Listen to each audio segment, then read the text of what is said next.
Kidney দিয়ে তো পুরুষদের আজকাল আটকানো যাচ্ছে না। তাহলে নারীরা নুডলস দিয়ে পুরুষ কেন আটকাতে চায়? আর পুরুষ আসলে কিসে আটকায়?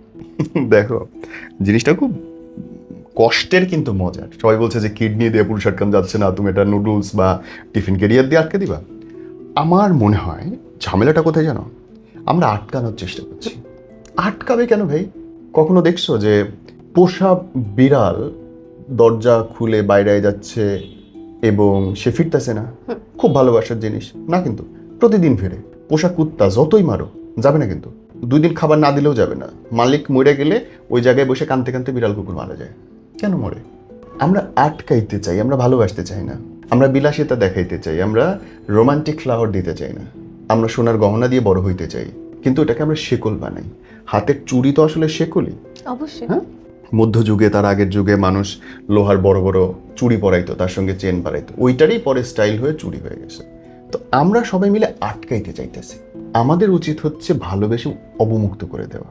পুরুষ কেন, মানুষ, কোনো মানুষই তোমার জীবনটা কলিজাটা কাইটা দিলেও বলবে যে লবণ কম হয়েছে, কিন্তু কখন ফেরত আসবে? যখন দেখবে ওই মানুষটা, স্পেশালি পুরুষের কথা বলি, যেই পুরুষটা পড়ে যাওয়ার পরে জানে যে একটা মানুষ তার হাত ধরবে এবং তার সাথেই থাকবে।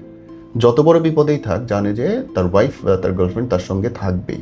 তার কিছুই নাই, হয়তো কোনো টাকা নাই, সৌন্দর্য নাই, জ্ঞান নাই, গরিমা নেই, কিছুই নেই, শুধুমাত্র পাশে থাকবে এবং বিপদের সময় জড়ায় ধরে বুকের সাথে বলবে যে আমি তো আছি। শুধু যদি এইটুকু বলতে পারে, তাহলে দেখবা যে টিকে গেছে। এখন যে কিডনি দিছে, আই ডোন্ট নো তার ব্যক্তিগত জীবন কেমন, কিন্তু আমার ধারণা ঘরটা ঘর ছিল না, যুদ্ধক্ষেত্র হয়ে গেছিল। দুইজন দুইজনের সঙ্গে কুকুর বিড়ালের মতো খেউ মেউ সারাদিন করলে ওইটাকে নিশ্চয়ই ঘর বলা যায় না। ঘর হয় শান্তির জায়গা, না?